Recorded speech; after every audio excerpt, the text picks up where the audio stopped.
La clase que nosotros vamos a empezar actualmente es la personería jurídica. Ustedes saben y conocen que ya han llevado derecho de personas. Existe en la Constitución Política regulado dos entes de personas regulados con derechos y, y atribuciones. Dentro de ellos es la persona natural, como nosotros, y también la persona jurídica. Pero, ¿qué es persona jurídica? ¿A qué llamamos nosotros persona jurídica? Todos ustedes saben que la persona jurídica se crea por el conjunto de dos o más personas para poder realizar ciertas actividades. Esas actividades tienen que ser lícitas, ¿ya? Lícitas con un fin, solamente con un fin de progresar, de hacer bien a la sociedad, ¿no? ¿Cómo se adquiere la personalidad jurídica? Se adquiere a través de los registros públicos. La Ley General de Sociedades manda un conjunto de normas para poder crear. Se tiene que ver un estatuto, se tiene que ver un libro de actas, un libro contable, se tiene que llevar al notario y el notario tiene que levantar el estatuto, tiene que conformar la sociedad. Hay diferentes formas de personería jurídica, por ejemplo, las sociedades anónimas, las sociedades de responsabilidad limitada, las sociedades cerradas, las asociaciones sin fines de lucro, infinidades de personas jurídicas. Una misma persona también puede ser persona natural y a la vez puede ser una persona jurídica, porque a la vez con su nombre puede realizar ciertas actividades como empresa, pero con su propio nombre. Ya, entonces, ¿de dónde nace la persona jurídica? ¿Quién otorga ese nombre para que sea persona jurídica? ¿Dónde nace ya ciertos derechos y obligaciones? Desde que se ha inscrito en los registros públicos. Es como la persona natural, de dónde nace ya ciertos derechos, es de que se ha inscrito a la RENIEC. Un bebé que ha nacido tiene infinidad de derechos. El primero de ellos es a la identidad. ¿Y cómo se hace la identidad? Pues llevando a registros públicos para que pueda ser inscrito, y ahí se plasma que la persona que ha nacido, su sexo, su identidad, y a la vez quienes lo han creado, ¿no? Quienes lo han procreado, digo. Pero la persona jurídica, señores, también tiene derechos. Entre ellos también es sujeto de derecho. Pero la palabra sujeto de derecho es una palabra que a todos, desde que hemos empezado o empezamos a estudiar derecho, siempre nos han hablado nuestros docentes, somos sujetos de derecho. Y más aún siempre nos han dicho, el concebido es sujeto de derecho en todo cuanto lo favorece. Eso dice la Constitución Política.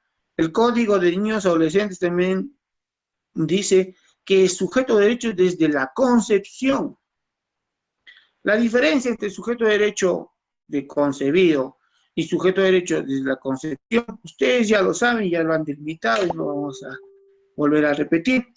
Pero, ¿qué significa la palabra sujeto de derecho? Para poder entablar bien claro y poder nosotros partir desde esa premisa de sujeto de derecho. ¿Por qué a la persona jurídica se le tiene que poner o se le tiene que también establecer que es sujeto de derecho? ¿Qué significa la palabra sujeto de derecho? Voy a ver, llamar a cualquiera de ustedes, me va a dar ese concepto, toda intervención se va a calificar, sea buena o mala, estamos todos para aprender, alumnos. A ver, Erika Vargas Álvarez, para ti, ¿qué es sujeto de derecho? ¿O qué significa esa palabra sujeto de derecho? Erika.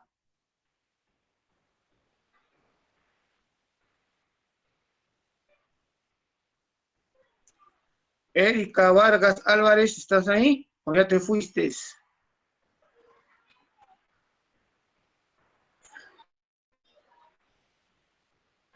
Bueno, creo que no está, se salió. Doctor, No, doctor, aquí Yo, estoy. doctor, ¿puedo participar? Doctor, Sí, sí, sí. Dime, Erika, a valga, ver, estoy valga. para, ¿para ti Sujeto qué es de sujeto de derecho. derecho? Ya, el sujeto de derecho tiene un ideal de deberes, de derechos. Esto es aquella unidad sobre la ley que efectúa imputaciones directas, dándole obligaciones y derechos a una persona. Ujú, muy bien. A ver, ¿quién quiere participar? Doctor, Ya, dime, a ver. Morales, doctor. Doctor, Dime, Morales. sujeto de derecho es aquella persona jurídica o natural a la cual se le imputa derechos o deberes. Es decir, para poder participar o ser convivencia dentro de un estado de derecho también, como es un país, y pueda reclamar derechos civiles, pueda defenderse en un proceso penal, pueda defenderse un proceso administrativo, no sé, en cualquier área del derecho, también debe cumplir ciertos Ujú. deberes como ciudadano, ¿no, doctor? Entonces, ese es el sujeto de derecho. En nuestra norma se le considera sujeto de derecho a la persona jurídica y a la persona natural, doctor. Esa sería mi Muy participación. bien. ¿Alguien más que quiera Muy bien, Morales. Estamos tomando en cuenta las participaciones. ¿Alguien más que quiere participar? Ya, bueno. Entonces, como lo han dicho sus compañeros, sujeto de derecho es toda aquella persona que la Constitución política les da obligaciones y derechos para que puedan realizarse tanto personalmente o empresarialmente. Pero todos esos derechos son con carácter lícitos. Ya, pero el sujeto de derecho, digo, para la persona jurídica también puede ser pasible de cometer delitos. Se puede imputar a una persona jurídica el, un delito común o un delito especial. ¿Cuál es la diferencia entre un delito común o un delito especial? O los dos se les puede imputar a la persona jurídica. Eh, a ver, ¿quién quiere?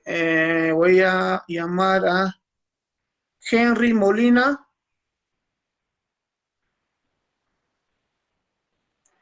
Henry Molina está presente. Sí, doctor, está presente. Ya, Henry Molina, dime, ¿qué es un delito común y qué es un delito especial? Dame unas diferencias. Los delitos comunes son aquellos delitos que cualquier persona natural podría cometer. En cambio, un delito especial es cuando, digamos, solo pueden ser cometidos por ciertas personas.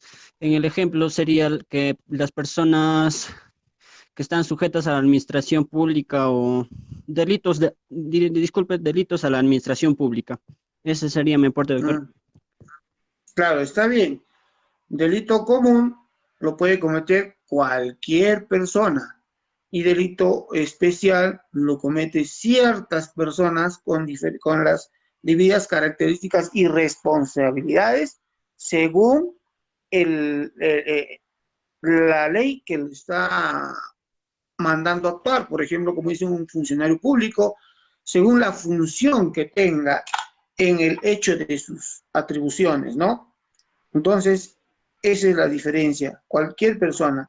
A ver, pero un delito, la diferencia para poder diferenciar entre un delito común, siempre ustedes van a notar en el Código Penal, siempre un delito común va a decir cuando empieza con el que, cuando dice el que comete, y ahí está.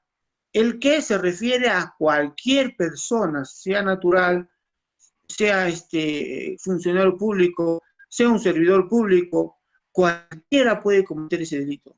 Pero en los delitos especiales siempre va a partir de la premisa de el funcionario público, el servidor público. Siempre de esas dos premisas va a partir. A veces uno del servidor, otro del funcionario público, o a veces los dos, siempre el servidor o el funcionario público, así. Va a estar siempre limitado. ¿ya? Entonces, eso lo va a ser la única diferencia. Les pongo un ejemplo, por ejemplo, si un político, un alcalde, ¿ya? Estando en su alcaldía, en su oficina, llama a su secretaria y a su secretaria le realiza tocamientos indebidos, este alcalde es sancionado por su condición de alcalde o porque es cualquier persona. Eh, Cualquier persona, doctor, Cualquier por su persona, condición de porque alcalde. es un delito Claro, común, ¿no? Cualquier persona, doctor, porque ese delito es un delito común.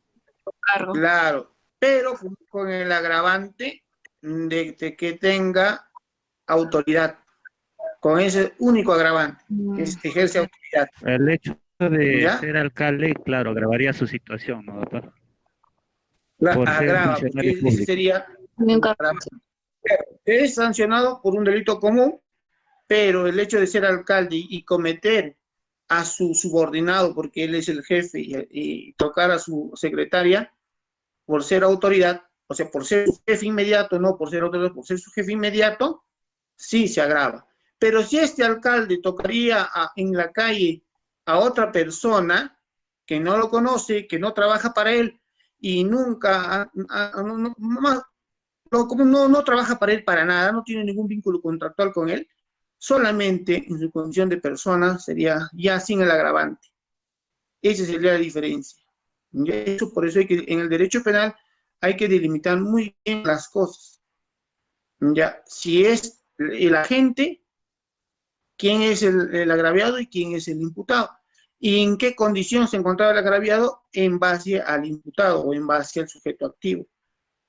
Por eso hay muchas veces que se toma o se tienen muchos errores que cometen. A veces dice, porque es alcalde y cometió en un, por ejemplo, en la calle a otra persona ajena a su trabajo, que no tiene ningún contractual, ya quieren que se les sancione porque es alcalde y tiene que tener, no, y ahí no hay ningún agravante. Ya.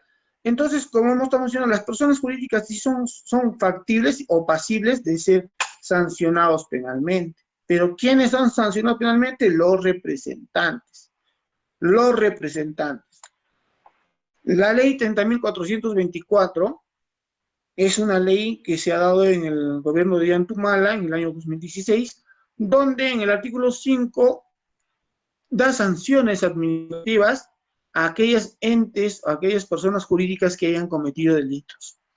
Los representantes son sancionados penalmente, pero la misma personalidad jurídica, la misma entidad, se ha sancionado también, pero administrativamente.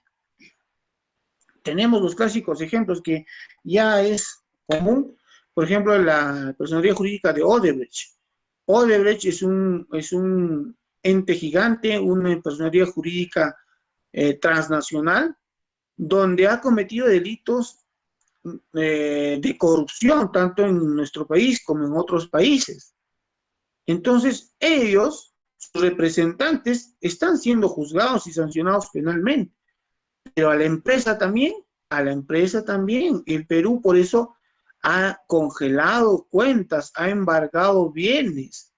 En otros países, en Estados Unidos también, los han embargado sus bienes, sus cuentas. En el mismo Brasil, que hoy es una empresa brasilera, el mismo Brasil los han embargado sus cuentas, los han embargado sus bienes y todo lo demás. Entonces, con esta ley recién en el 2016 el Perú recién se actualiza y dice, claro, la persona jurídica no va a quedar así, pues, o sea, una persona, yo creo mi empresa, me hago rico a consta de un acto ilícito, sobornando, corrompiendo a las autoridades, me descubren, bueno, yo me hice rico, mi empresa está rico, pero ya me voy a la cárcel con todo el dinero que he robado o que he hecho la corrupción. Pero a mi empresa jurídica nadie lo toca, nadie le hace nada, nadie le embarga, se queda ahí. Eso recién en el 2016 se han dado cuenta que no debe ser así, cuando ya en el año de 1904 en Estados Unidos ya se habían dado cuenta que la persona jurídica tiene que verse pasible de sanción. Hace 10 años atrás, antes de que salga la nueva ley acá en el Perú, el banco HSBC, ustedes habrán escuchado, es un banco muy famoso, transmundial. Este banco también había cometido una sanción o había cometido el delito de lavado de activos. ¿Por qué? Porque este banco estaba lavando dinero del narcotráfico. Había personas de diferentes países que iban y depositaban su dinero al banco. Y la mayoría eran narcotraficantes de diferentes países. Y este banco, con tal de tener mucho dinero, no les pedía lo que lo regula la ley, que debe decir de dónde tanto dinero tú me estás depositando. Eso lo regula cada estado. En el Perú, la SBS, la Superintendencia de Banco Seguro, regula eso a los bancos. Bancos y cajas municipales. Cooperativas no entran. Por eso la mayoría acá en el Perú, que son narcotraficantes, lavan su dinero a través de las cooperativas.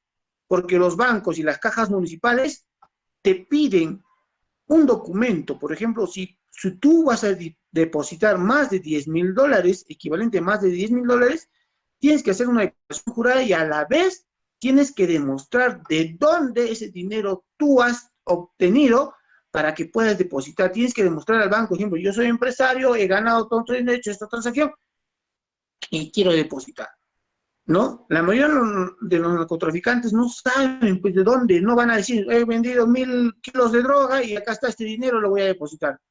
Es ilógico, nunca lo va a hacer. Los únicos que no piden esos hechos o esos papeleos son las cooperativas.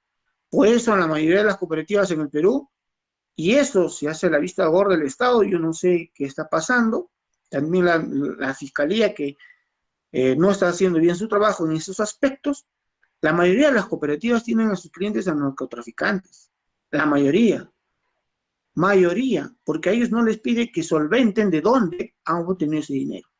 En cambio, la SBS y cajas municipales sí, porque están supeditados a las normas del SBS.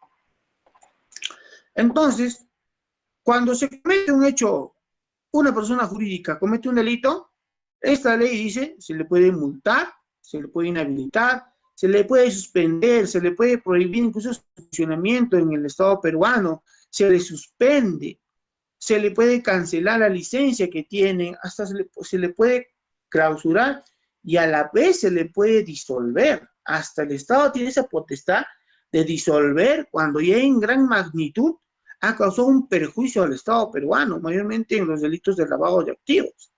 Se disuelve la empresa. Pero la pregunta es, ¿quién ordena estas medidas? ¿Quién solicita estas medidas para que pueda disolverse, cancelar la persona jurídica? ¿Y quién lo ejecuta? ¿Quién ejecuta esta medida para que pueda cancelarse la disolución o la clausura de la persona jurídica? ¿Quién lo solicita? A ver, ¿quién? A ver, vamos a ver. Yo, doctor. Yo, a ver, dime, ¿tu nombre? Está para Peter Kelly. Ya, dime, Kelly. En este caso, bueno, lo que yo sé es, creo que sería el Ministerio Público, doctor. ¿El Ministerio Público qué hace? Es el titular de la acción penal, en este caso sería el que solicita para que se puedan disolver ciertos, ¿cómo decirlo? Disolver ciertas o cerrar ciertas empresas. En este caso, por ejemplo. ¿A quién lo solicita? A ver, ¿a quién solicita? Claro, ¿a quién solicitaría? Está bien lo que me dice el Ministerio Público como titular de la acción penal y titular de la carga de la prueba, es quien solicita, está muy bien. Pero ¿a quién lo solicita el Ministerio Público? ¿A quién? Sería, doctor, al Poder Judicial. Claro, al juez. Ajá, le da el permiso para que, claro, en ese caso. Claro, al juez se solicita. Lo hemos visto ahora últimamente en el caso del partido de Keiko Fujimori, que el fiscal, para que pueda intervenir su local del partido, porque el partido también está siendo investigado, por eso el fiscal, en este caso, que está llevando a cabo el delito de lavado de activos contra Keiko Fujimori y su partido político, está solicitando al juez la disolución de su partido político, porque parte de ese, como según dice el fiscal, parte de ese delito de lavado de activos y está siendo investigado por crimen organizado, ese partido político también tiene que disolverse y ya no debe funcionar, porque ha cometido el hecho de lavar activos y más uno es parte integrante de una organización criminal. Eso está solicitando el fiscal. Aquí al juez se solicita. Y el juez es un ente garantizador, es un ente que va a valorar, va a evaluar, no lo va a dar así por así. No es porque el fiscal va a ir con su papelito y le va a decir, a ver, señor fiscal, con un escrito como antes lo hacía, anteriormente los fiscales pedían a los jueces con un documento, prisión preventiva, antes no era prisión, era detención preliminar, para adoptar a las personas, y el juez, mirando el papel, dictaminaba así, detención, y los detenía. Y eso era común, en los delitos, por ejemplo, de violación. Antes que entre el nuevo Código Procesal Penal en el Perú, por ejemplo, en Huancayo, Huancavelica, en otras regiones, estábamos con el Código de Procesal Penal, el código ya derogado procesal penal. El fiscal era bien fácil mandar a una persona a la cárcel y era muy fácil que vaya esta persona a la cárcel. Era muy arbitrario esas decisiones. ¿Por qué? Porque en muchos casos había parejas que denunciaban las mujeres a veces denunciaban a los varones de violación, de actos contra el pudor, cuando no habían cometido.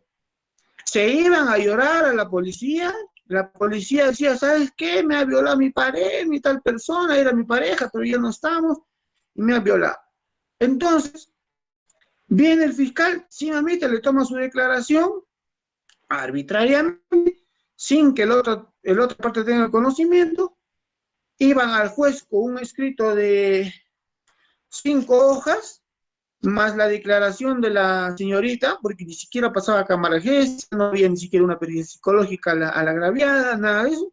Con esto se pedía al juez detención. El juez, con esos documentos, analizaba y decía detención porque era un delito grave de violación. Prácticamente se estaba dando como validero o como medio probatorio su declaración de la chica. Eso era antes arbitrario y muchas personas a veces iban porque la chica le había encontrado a su enamorado con otro, o se había enterado de otras cosas, o ya no quería estar, o el varón ya no quería estar con la mujer, y por venganza, y por poder y todo lo demás. Hasta ahora se ha dado, y yo he tenido casos de eso. Y cuando se ha llamado a declarar a las chicas, decían, no, que por cólera lo dije, no, que esto, pero... ¿Por qué? Porque ahora se es más garantista, ahora se tiene que tomar una cámara GESA, se tiene que preguntar, se tiene que hacer una valoración al psicólogo, salvo los casos de flagrante delito.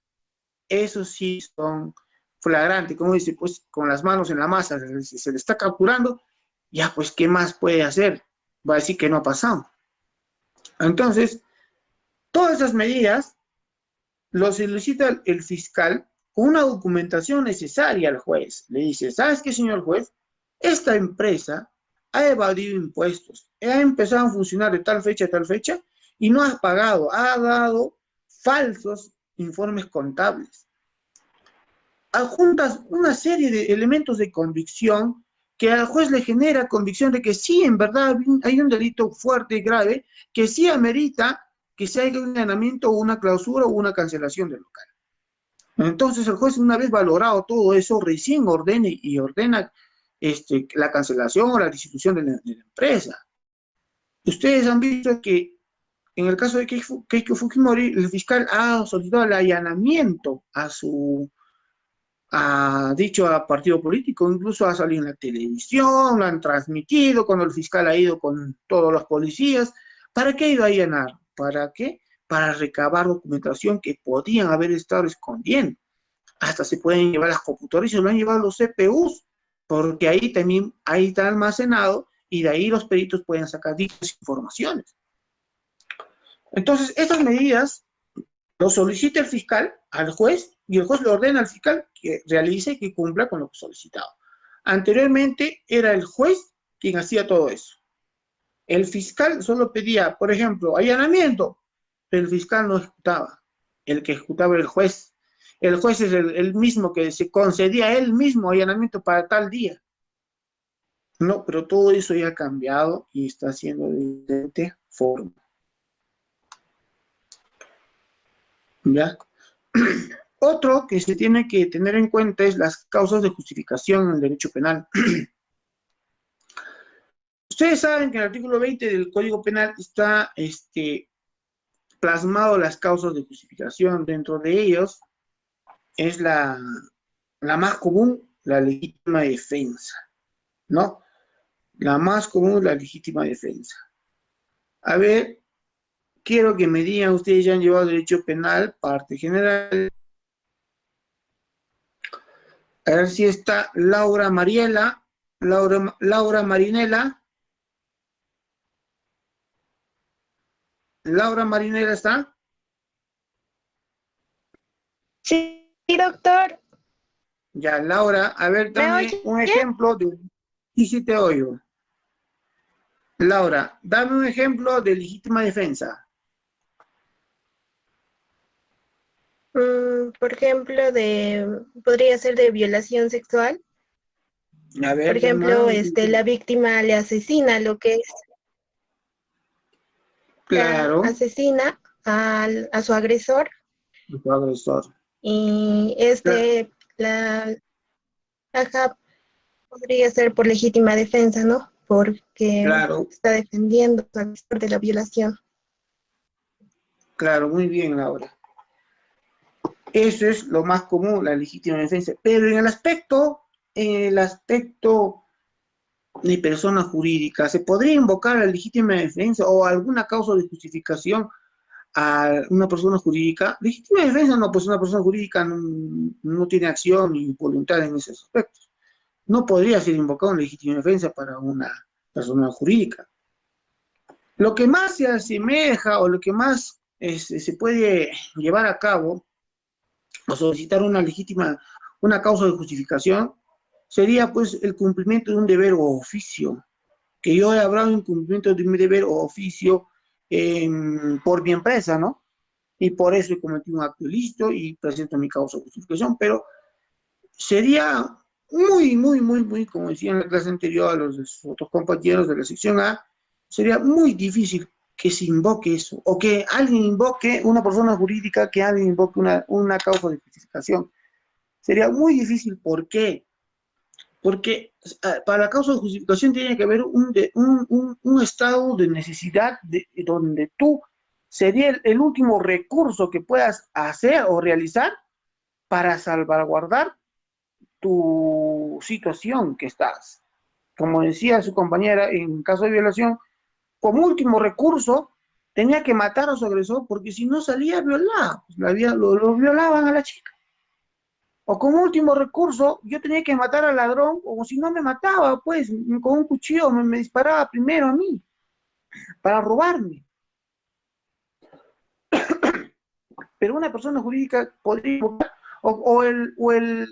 ¿cómo se llama? O el policía, en cumplimiento de un deber.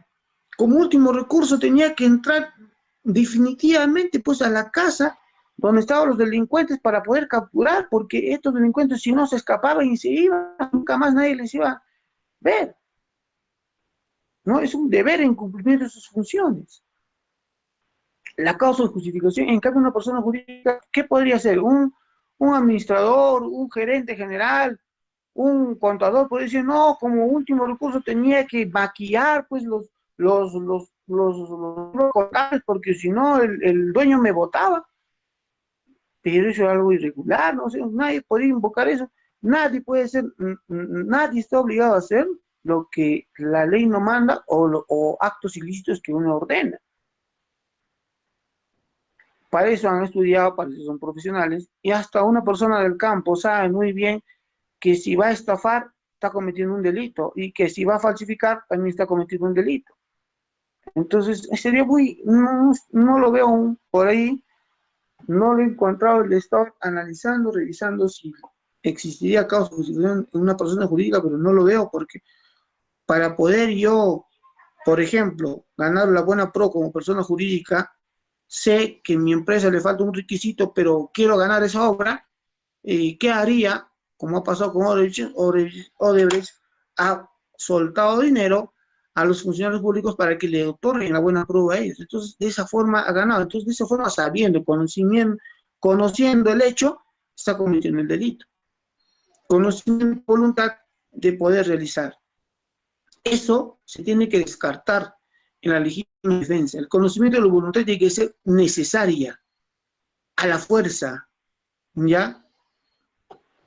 Para poder nosotros recién poder pedir una causa de justificación, ¿no? Recién plantear ante el juzgado o ante la fiscalía una causa de justificación en base al conocimiento de voluntad que ha sido ya pues forzado. Tendría que ser como último recurso, la última forma de proceder. Entonces, para mí no lo veo bien que existiría una causa de justificación para las personas jurídicas. Todo esto estamos hablando, jóvenes, porque, bueno, estamos hablando de personas y también tenemos que analizar en base a la persona natural si existiría causas de justificación. Entramos a la primera clase, que es fraude contra la administración de personas jurídicas. Eso está regulado en el artículo 198 del Código Penal, que es un fraude contra la administración de personas jurídicas, ¿ya? Que en la norma lo conoce como administración fraudulenta, o sea, en agravio de quién, ¿ya? En agravio de quién sería el fraude contra la administración de personas jurídicas. El numeral 1 vamos a desarrollar artículo numeral por numeral y ver en qué situación se encuentra o qué nos quiere decir la norma con estos incisos. El numeral 1 dice: ocultar a los accionistas, socios, asociados, auditor interno, auditor externo, según sea el caso, o a terceros interesados, la verdadera situación de la persona jurídica, falseando los balances, reflejando o omitiendo los mismos beneficios o pérdidas, usando cualquier artificio que suponga aumento o disminución de las partidas contables. ¿Ya? En simples palabras, aquella persona que maquilla la contabilidad de la empresa, que omite en dar a los socios de una empresa el real balance de cómo va, ¿no? No solamente a los socios, también al auditor interno, externo y hasta un tercero que tenga la necesidad de ver o de saber cómo va esa empresa.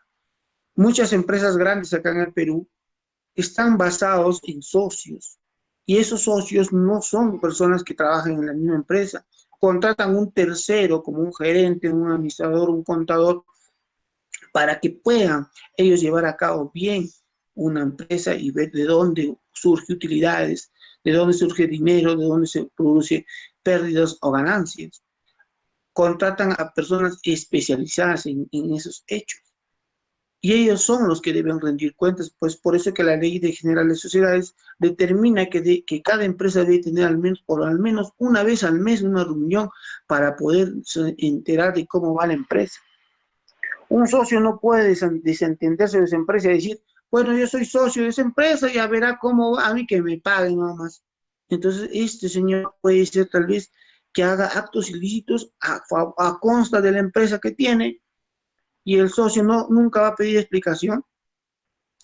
Esto se llama decadencia y dejadez, y con eso se puede perjudicar él también, ¿no? Entonces, por eso es necesario que se pueda pedir